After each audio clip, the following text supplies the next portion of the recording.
Hello and welcome.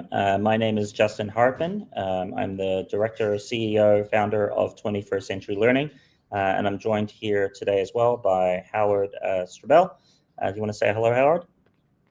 Hi, everyone. Great to see everyone here. Great. We set up this live stream today, which we expect to last no more than 30 minutes, to provide an opportunity to share about the Greater Bay Area School Awards, to hear from some of the judges, the finalists, the winners from previous years, and some of our partners, and allow you to ask any questions you might have about the award process. So without further ado, I'd like to hand it over to Howard just now. So here's me, to talk a little bit about why we're doing the awards, what they're all about, and then I'll talk a little bit more about the process involved before we get to the panel discussion. So over to you, Howard. Great, thanks, Justin.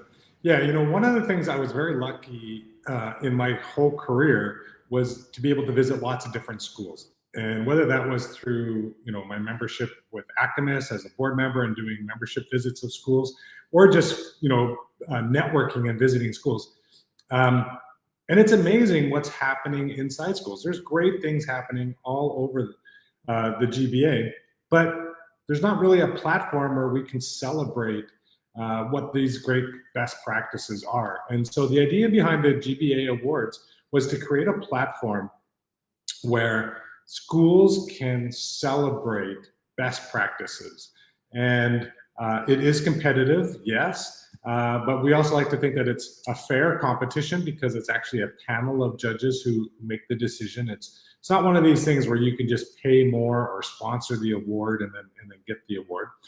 But while there's a competition side to it, it's really about celebration. And so as a school, what some cool things are happening in your school.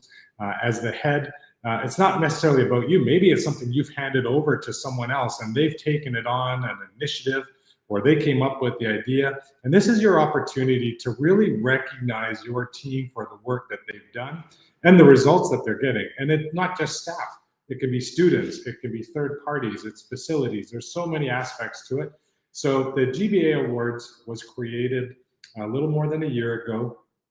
We had our first inaugural year last year, and just an overwhelming response of fantastic things that are happening in schools. And the idea is we celebrate it, and then we all learn from it, and we can replicate it and be inspired by it to do our own versions of it or things like that. So certainly a fantastic opportunity for heads and schools to recognize the great things that are happening in schools. And this has all been sponsored by 21st Century Learning, Justin being the founder of 21C, which is really well known for doing great professional development conferences. And this is a next step where we create this platform for schools to be able to celebrate what's happening in their schools. And so, the mission of 21C, building communities of learners, this fits so well in here because each school is a community of learner, but also the GBA platform in general is a community of learners, and we can learn from one another. We have lots of partners who've joined us on this endeavor. They see the value in it. You can see the list of names that are there, lots of sponsors and partners, and it's great to have them joining us. Thanks so much, Howard. Really appreciate that great introduction. Just want to back up what you say there is about celebration. Obviously we hope that there's some PR value for schools that want some of that. But at the heart of it, it's about celebrating the great things that are happening and building that community within the GBA. I want to talk a little bit about the kind of mechanics of it. All of this is available on the website, of course, but the key date at the moment is the application deadline of 11th of November. And then once the applications are in, we review the applications, and then we send off a short list of those to the judges. who then evaluate those and provide us with the winners. So it's a completely independent process with the judges, who I'll introduce some in a minute. And they're all experts in their fields. After the judging process takes place, the judges have an opportunity to ask questions of the applicants, and applicants then have an ability to write the responses back to the judges asynchronously. So actually one thing that a lot of schools that participated last year said is they really found the process quite reflective and a helpful process just in and of itself in doing the application.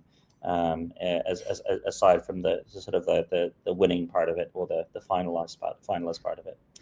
We have a number of different categories. I won't go through all of them here, but you can see a lot of the categories up on the screen. One category you won't see here is you won't see School of the Year or Principal of the Year or Teacher of the Year. We really wanted to make this grounded in the programs of the school, as opposed to saying we're the best, because what does that even mean? Right? It's about looking at where are the pockets and the centers of excellence in your organization, and how can you highlight those and celebrate those. And so we hope that schools participate by submitting multiple applications. We had some schools submit as many as 5 last year, and then it gives schools also an opportunity year on year to focus on different areas that they're working on, and also provides more opportunities for more schools to participate. So I think we have about 22 different categories for schools. And we also have some categories for non-school entities, after-school providers, suppliers, EdTech solutions. But of course, we couldn't do education in bricks and mortar schools or online schools without having a wonderful ecosystem of other partners that we're working with. And so these awards are also about recognizing all of the great things that those organizations are doing as well. As I said, we have a whole panel of judges. I don't think this is even all of them. A lot of the judges are not in region. We want to choose people that are not necessarily conflicted out for judging the awards. And so we find judges that typically will evaluate up to 3 or 4 different categories.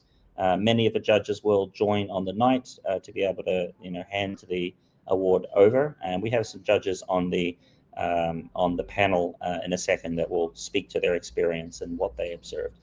You can find out all the information about the judges on the website. In terms of how the applications are evaluated by the judges, we ask them to look at the vision, the degree of innovation, the impact, and the overall quality of the submission as factors. So we don't have a rubric per se for each award. It's a sort of ranking of each of the submissions that come in, and a reflection across all of these different areas for each of the different categories. I want to share now just a little video of the celebration that was held this past February, and this is a sort of a preview of what the awards night is like. So let me just play that video now.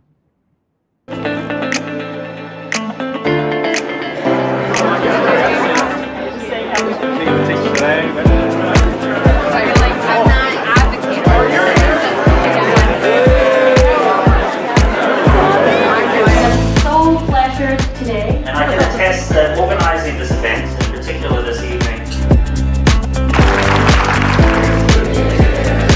because even though we are humble, we also know some very simple truths.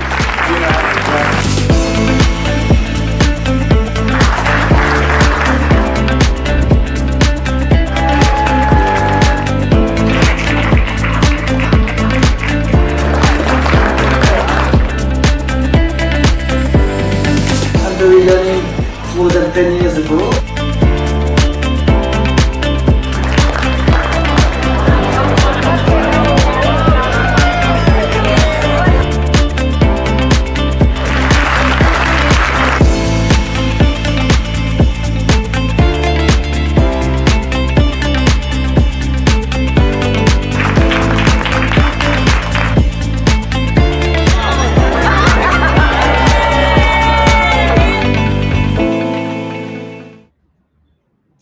particularly like to see when there's teams of winners up on the stage.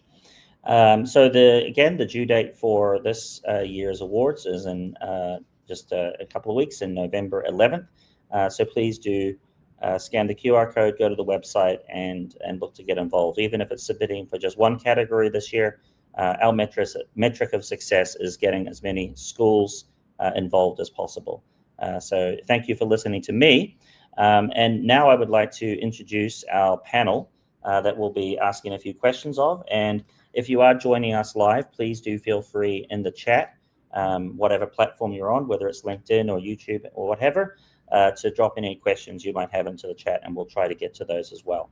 But first up, I would like to introduce Rachel Chen, who is the co-founder of Esperanza, a fantastic collaborator of ours that is doing amazing work in Hong Kong to elevate and to improve the education system for learners in Hong Kong. So thank you, Rachel, for joining.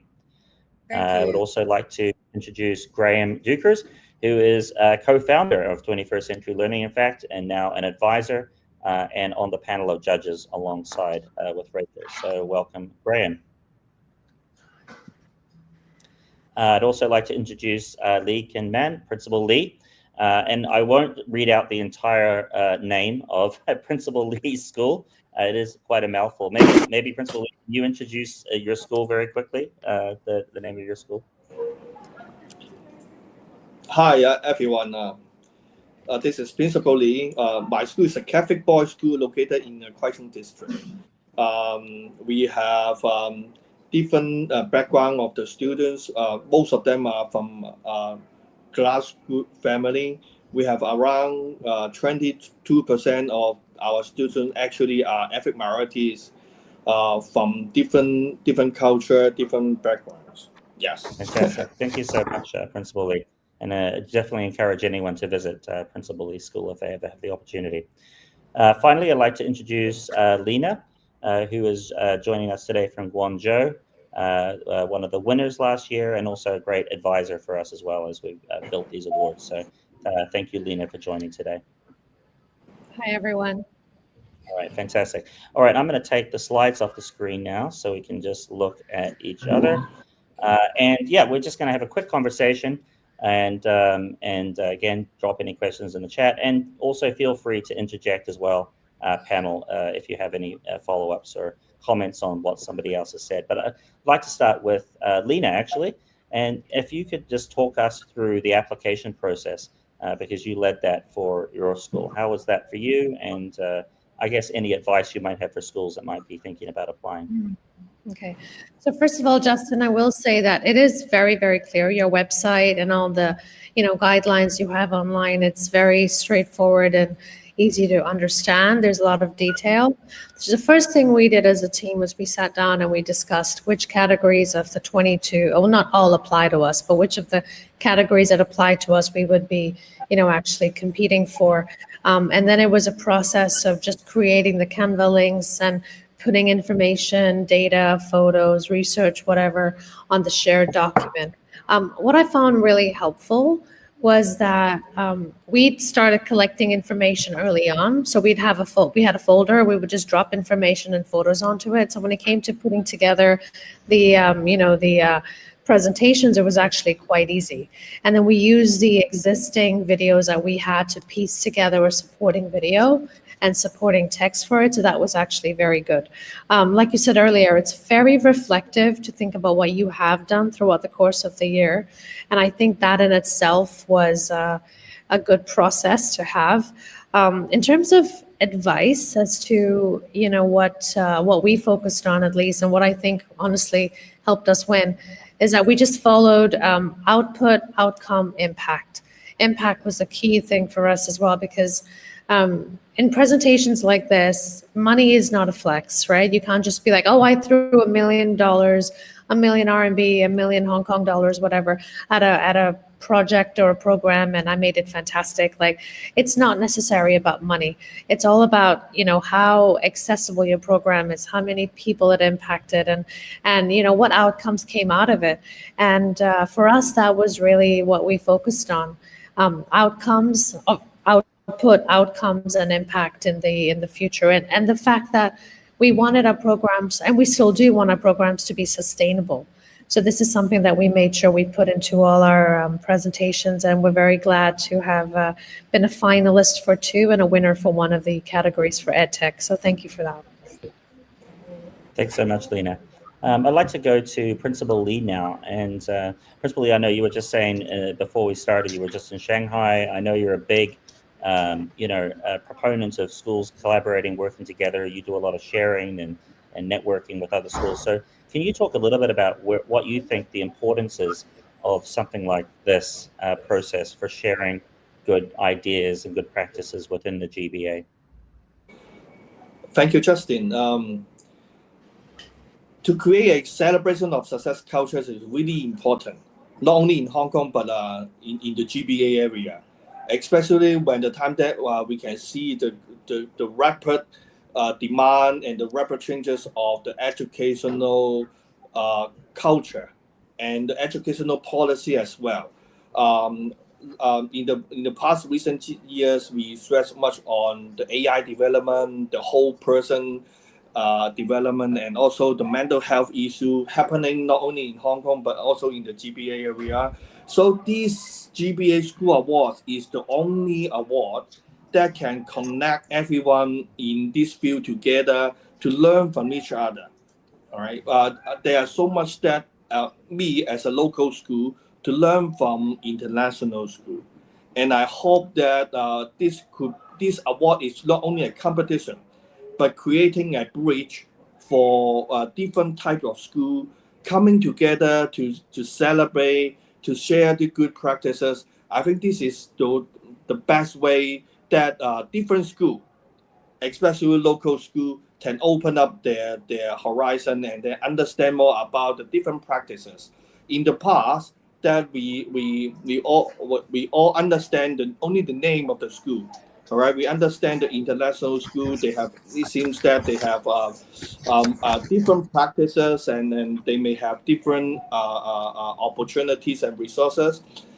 In fact, after understanding more about different schools, that especially through this school award, we can see we have more commonalities than differences, and at the same time we can have more opportunity to come together to look for different opportunities and possibilities.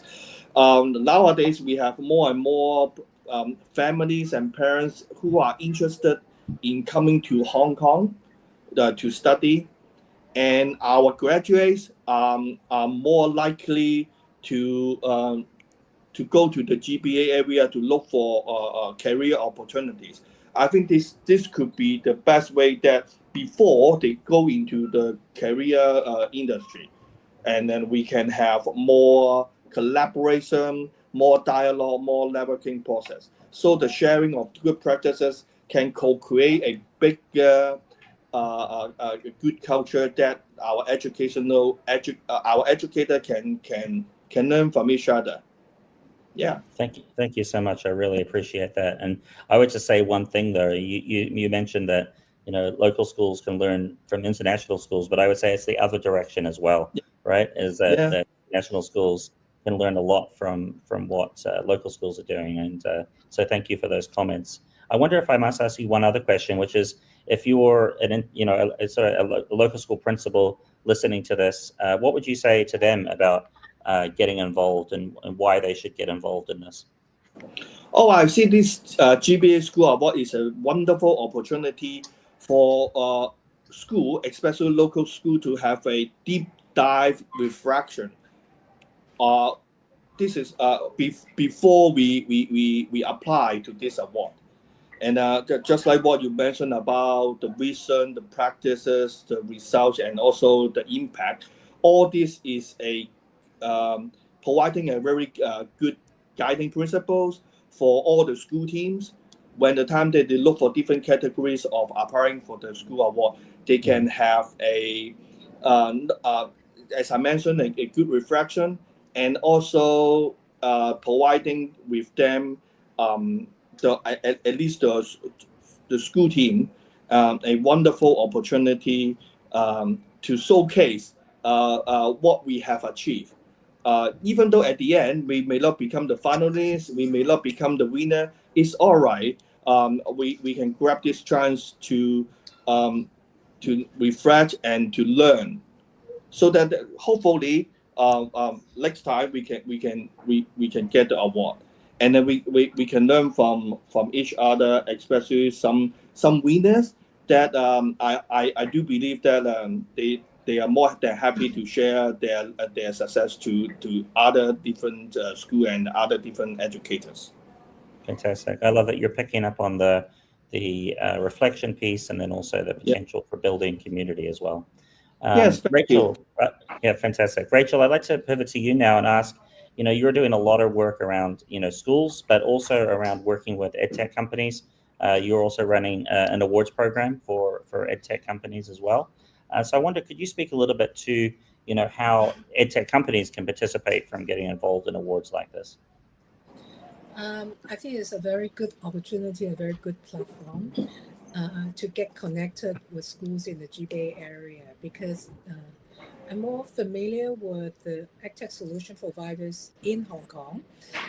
Some of them actually really looking into opportunities to expand their offerings outside Hong Kong. And also the good thing about this award is how they can also learn from the experiences of schools in the GBA, because I believe that in the area of edtech solutions, we are seeing kind of like a convergence, even though the education systems may not be the same.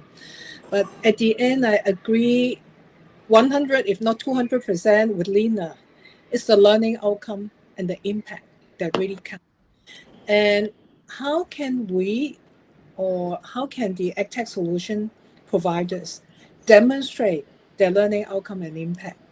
I'm sure there are a lot of commonalities among schools in Hong Kong and the GBA area. And actually, I'm a firm believer that sometimes it's even better to learn from the outside and then zoom in the experience back to Hong Kong to give them a broader perspective. Yeah, I agree. I think that within the GBA, there's a lot in common. There's also a lot of diversity within the GBA as well. You don't need to go far to have a kind of very different experience that you can learn from and bring back to Hong Kong. Just 15 minutes right up on the train to China. And increasingly, I think as Principal Lee, he has mentioned, there are also increasing collaboration, partnership among schools in the GBA. So I think the same actually should also go for the edtech startup in the region. Mm-hmm. Absolutely, yeah. And I would just also add to that as well. I think that edtech startups, often as schools, we're operating in isolation, but then sometimes edtech startups can be operating in isolation too. So like the more that they can be connected with schools and building relationships with schools, the better their products will be ultimately as well. And the bigger because at the end, it's really not about the technology. It's about the children, the students, and the educators.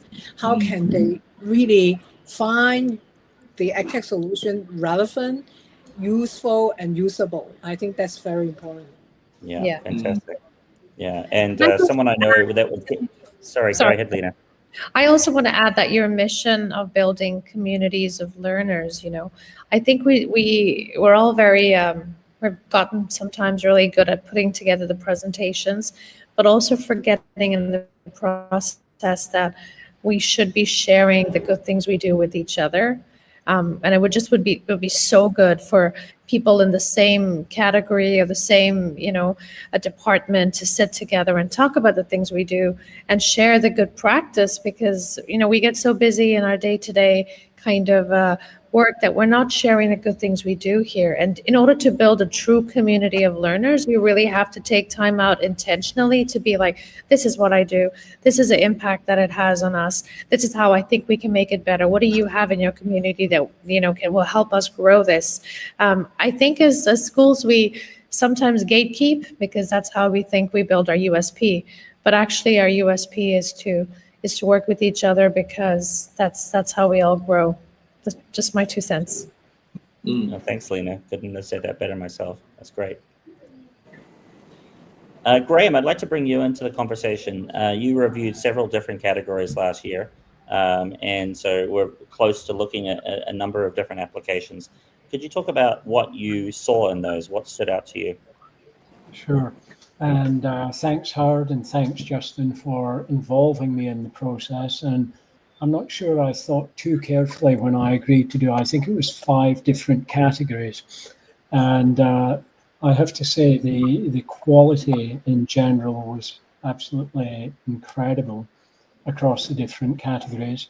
And it made judging a very, very tough process, and a tough but very pleasurable process.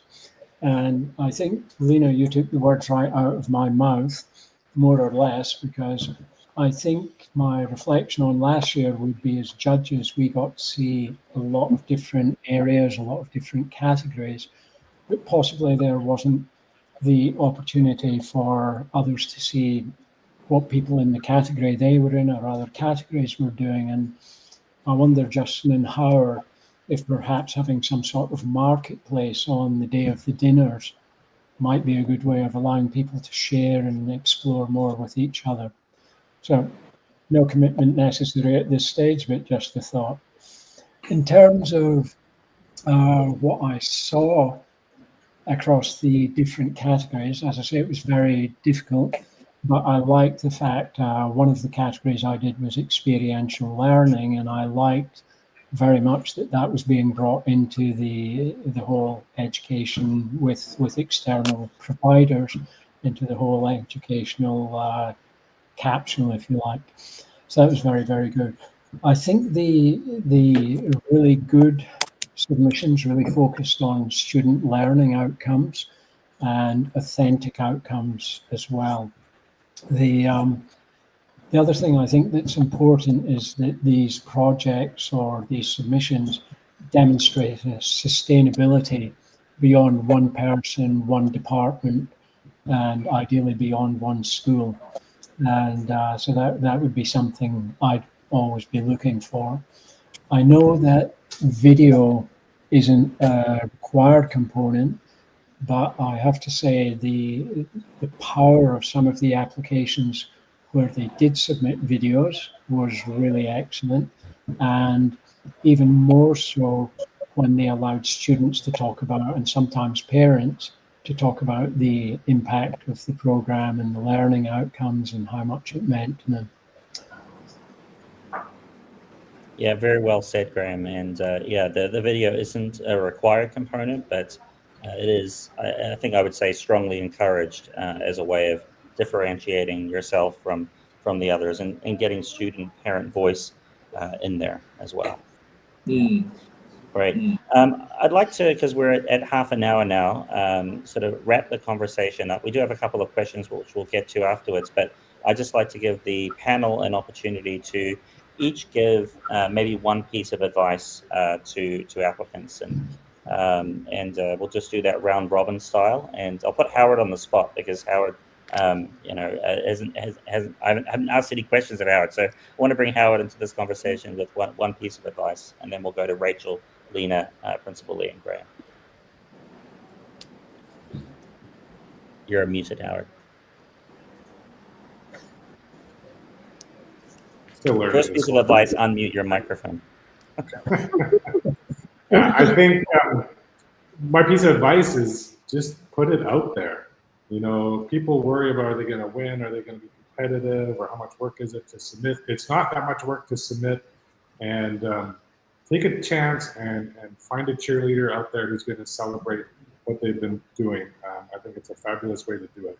And I think, as everyone has mentioned in the panel, it does become sharing. You meet other people, you meet other award winners, finalists, and it really is about cross-pollinating ideas and celebrating what's going well in schools.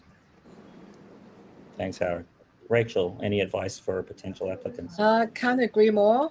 Grab this opportunity. It's not about winning. It's a learning. It's a networking experience that I think anyone, whether you're a school or a tech sub, you'll find it really valuable. Thanks, Rachel. Lena.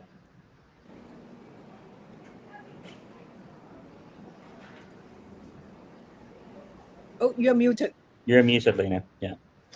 I'm sorry. Advice to myself: unmute myself. But just celebrate everything that you're doing, whether it's a small win or, something larger. And I think any opportunity that we have to reflect on what we do as a school intentionally too, that already is a win in itself. So, and if you do win, that's, icing on the cake for everyone. And good luck to everyone out there. And I like your choice of date, 11/11, 11/11. It's hard to forget. It's good. You did well. Thank you. Appreciate that. Principal Lee, any advice from you? All right. Pick up the category that you find you're doing good. Right to apply, and then don't hesitate. You won't regret. Thank you. And then finally, Graeme, any advice from you? Yeah, I suppose before you start any project, what would be the indicators of success for that project? And when you reach the end, and particularly when you're submitting an application like this, which of the outcomes did you achieve? Were there any surprises along the way? Were there any unexpected outcomes? Those are all very interesting things to hear about. We don't expect 100% success in these. Yeah, that's perfect. Thanks a lot. And thanks again to all the panelists today for sharing. We had some time zone snafus totally on me, but we managed to get everyone here, which is fantastic. Really appreciate you giving up some time. So round of applause for the panel. Thank you very much. All right, great. Well, I'm going to, there are a couple of questions in the chat, so I'll hang back and answer those questions, but I want to give everyone else the gift of time. And thank you again for coming and joining. Okay. Thank you. Thank you. Thanks, everyone. Thank See you you. next year as well. Yeah. Bye. All right, so we have a couple of questions here. One is, who are some of the past winners? So thank you, Michelle, for asking that. Let me just I'm going to quickly share my screen and show you the website. So the website is, and maybe Li Jing, if you can drop the link in the chat, it's just gbaschoolawards.org. You can go over to the award, the 2025 editions, and then go to finalists and winners. And actually, it's kind of nice to go here because you can go to here, see the winners, and if you click on the page, then you can see the video that they submitted, the photo of them. And so actually, as for a winner, this is something that's kind of our gift to you as well, is a permanent page where you can showcase your school right there on the website and showcase the video that you shared. So that's where you can find the winners. And that's great. Thanks for sharing the link as well. The other thing that I will also answer is, can a school submit an application of a project that's still ongoing? I think absolutely. I mean, I think as long as you've got something to show in terms of, impact on learners, as was picked up on the panel, absolutely, you can submit something that's still ongoing. And I guess my comment on that is, like, what projects in a way aren't still ongoing? And everything is an ongoing project in a school, I would say. So in a sense, all of these are just a snapshot of what you're doing, right? There's never a thing, I mean, aside from perhaps a building that you've built, everything in schools is deeply human, right? So that's a project that goes on forever. I guess that does highlight something, in that what it's meant to do is that projects that are part of the program, they've been started, they're ongoing, they will continue. As Graeme said, needs to be sustainable as well. These aren't just one-off things. Like, you ran, I don't know, a special international day with guest leprechauns one year. It's not just one narrow event. It's about a program. Indeed, yeah. Until we come up with the leprechaun category for the awards. Then you can submit for that one. Okay, well, thank you everyone for joining. And if you're watching this later by recording, please don't hesitate to reach out, and don't hesitate to apply. We want everyone to be a part of this process. So thanks again. Yep, get your applications ready, start doing some video, and get your tuxedo ready for the awards day. Fantastic. All right, cheers. Yeah.